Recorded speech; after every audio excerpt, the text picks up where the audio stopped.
Hello दोस्तों, स्वागत है एक बार फिर से मेरे यूट्यूब चैनल में। आप देख रहे हैं फोकस इंटरनेशनल न्यूज़। तो दोस्तों चलते हैं आज की न्यूज़ की ओर। जापान ने सेना बनाने के लिए किया महाबजट का ऐलान, 320 अरब डॉलर करेगा खर्च, चीन को बताया खतरा। शांति को अपने संविधान में शामिल करने वाले जापान ने अब सेना के निर्माण का ऐलान कर दिया है और जापान के प्रधानमंत्री ने देश के लिए द्वितीय विश्व युद्ध के बाद पहली बार सेना निर्माण की घोषणा कर दी है। जापान ने कहा कि 20 अरब डॉलर खर्च कर सैन्य निर्माण शुरू करेगा और जापान ने साफ कर दिया है कि उनका फोकस चीन रहने वाला है। जापान ने कहा कि वो ऐसे हथियारों पर पैसे खर्च करेगा जो उसे चीन पर हमला करने में सक्षम बनाएगा और वो ऐसे मिसाइलों का निर्माण करेगा जो उसे किसी भी वक्त लड़ने के लिए तैयार रखेगा। जापान के प्रधानमंत्री फुमियो किशिदा की सरकार को चिंता है कि रूस ने एक मिसाइल कायम कर दी है जो चीन को ताइवान पर हमला करने के लिए प्रोत्साहित करेगा, लिहाजा जापान के ऊपर भी खतरा बढ़ता जा रहा है।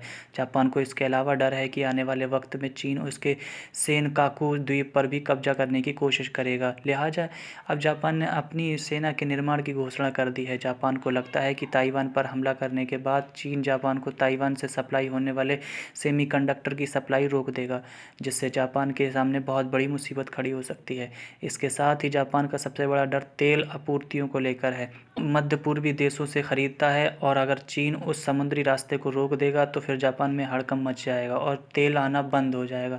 शांति के रास्ते को छोड़ देगा जापान। जापान का द्वितीय विश्व युद्ध के बाद का संविधान आधिकारिक तौर पर सेना को मान्यता नहीं देता है और इसे नाम मात्र ही रक्षा आत्मरक्षात्मक क्षमताओं तक सीमित करता है, यानी जापान के संविधान में सेना बनाने का प्रावधान यानी लिखा हुआ नहीं है। लिहाजा जापान के पास आधिकारिक तौर पर कोई सेना इस टाइम पर मौजूद नहीं है। लेकिन जापान ने जो नई 5 वर्ष की योजना को जारी किया है उसमें राष्ट्रीय सुरक्षा नीति में संशोधन यानी कि बदलाव किया है। सरकार ने कहा कि वो अब सैन्य रिपेयर पार्ट्स और गोला बारूद का भंडार भी करेगा। जापान ने कहा कि सेना तक रसद सप्लाई चेन को मजबूत किया जाएगा, साइबर युद्ध क्षमता विकसित किया जाएगा और स्थापित अंतर्राष्ट्रीय व्यवस्था के लिए खतरों को रोकने के लिए संयुक्त राष्ट्र अमेरिका और अन्य समान विचारधारा वाले लोगों के साथ अधिक निकटता के से सहयोग को स्थापित किया जाएगा। कहा क्या कहता है नेशनल सिक्योरिटी पेपर। जापान के नेशनल सिक्योरिटी पेपर में कहा गया है कि यूक्रेन पर रूस का आक्रमण उन कानूनों का गंभीर उल्लंघन है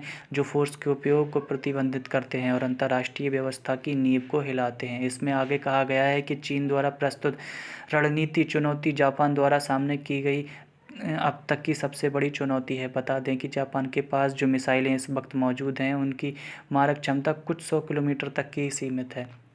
लिहाजा पिछले दिनों जापान मीडिया ने दावा किया है कि अब जापान सरकार 1000 लंबी दूर तक मारने वाली मिसाइलों को चीन की तरफ तैनात करेगा। जापान इस वक्त अपनी सुरक्षा के लिए पूरी तरह से अमेरिका पर निर्भर है और द्वितीय विश्व युद्ध के बाद अमेरिका ने जापान की सुरक्षा की गारंटी ली थी। इस समझौते के तहत अगर कोई देश जापान पर हमला करता है तो वो हमला अमेरिका पर माना जाएगा और फिर अमेरिका उस युद्ध में शामिल होगा। लिहाजा जापान की सुरक्षा के लिए हमेशा अमेरिकी फोर्स मौजूद रहती है। जापान में सेना का निर्माण करने का फैसला सरकार के लिए काफ़ी मुश्किल भरा फैसला था और पिछली सरकारों के लिए ये फैसला लेना बहुत मुश्किल था। जापान की रक्षा के लिए इस वक्त अमेरिका कैरियर स्ट्राइक और समुद्री बल हमेशा मौजूद रहते। लिहाजा जापान के लोग अरसे से अपनी खुद की सेना होने की मांग कर रहे थे और पिछले दिनों के किए गए सर्वे में 70% जापानियों ने अपनी सेना के समर्थन में वोट भी डाला था। वहीं यह मौजूदा बजट जापान को अमेरिका और चीन के बाद दुनिया का तीसरा सबसे बड़ा सैन्य खर्च करने वाला देश बना देगा। तीसरा सबसे ज़्यादा सैन्य खर्च करने वाला देश बना। जापान की सरकार अगले 5 सालों में सैन्य निर्माण करने में 320 अरब डॉलर खर्च करेगी। हालांकि 5 साल के खर्च का रोड मैप विस्तृत योजना के साथ नहीं दिया गया है, यानी कि लंबाई चौड़ाई के हिसाब से बताया नहीं गया है। प्रधानमंत्री किशिदा का प्रशासन इसके लिए भुगतान कैसे करेगा, पैसे कहां से जुटाए जाएंगे, क्या जापान में टैक्स बढ़ाया जाएगा, फिलहाल इन सवालों के जवाब मिलने बाकी हैं। सत्ताधारी लिबरल डेमोक्रेटिक पार्टी के सांसदों के बीच पैसे जुटाने के लिए किए जा रहे हैं। रिपोर्ट के मुताबिक जापान में होने वाला ये सैन्य परिवर्तन 3 document, the national security strategy, the national defence programme guidelines और the mid term defence programme के आधार पर होगा।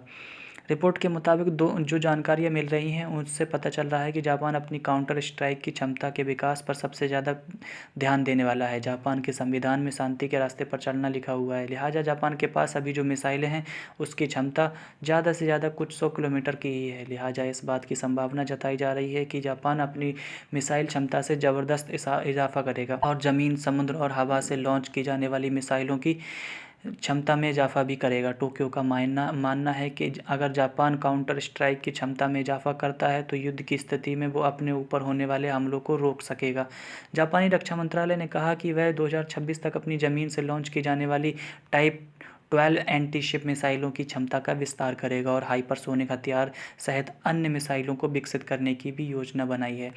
अपनी वायु और समुद्र और थल सेना के बेहतर समन्वय के लिए जापान अपना पहला संयुक्त कमांडर सेंटर स्थापित करेगा। सूत्रों के मुताबिक प्रधानमंत्री किशिदा की सत्तारूढ़ party joint US Japan command बनाने पर भी चर्चा कर रही है। जापान की योमिउरी अखबार में कहा गया है कि जापान सरकार 5 साल के भीतर लगभग 70 युद्ध सामग्री डिपो और 2035 तक 130 डिपो बनाने की भी योजना बना रही है। सैन्य योजनाकारों को चिंता है कि जापान के पास एक लंबे संघर्ष के लिए बहुत कम गोला बारूद है, लिहाजा अगर जापान में भी यूक्रेन जैसे हालात बनते हैं तो फिर जापान के लिए खुद को बचाना मुश्किल बल्कि नामुमकिन हो जाएगा। जापान के पास काफ़ी कम हथियार होने के साथ साथ स्पेयर पार्ट्स का स्टॉक भी काफ़ी कम है। निक्केई की एक रिपोर्ट के अनुसार जापान के उत्तर में होक्काइडो द्वीप पर सेना के लगभग 70% हथियार संग्रहित और ये हथियार शीत युद्ध काल के हैं, जब जापान का सैन्य विरोधी सोवियत संघ युद्ध करता है तब। तो दोस्तों आज की वीडियो में बस इतना ही। ऐसे ही वीडियो के लिए, ऐसी न्यूज़ के लिए बने रहें हमारे चैनल पर। अगर वीडियो पसंद आई तो वीडियो को लाइक करें, चैनल को सब्सक्राइब करें। धन्यवाद।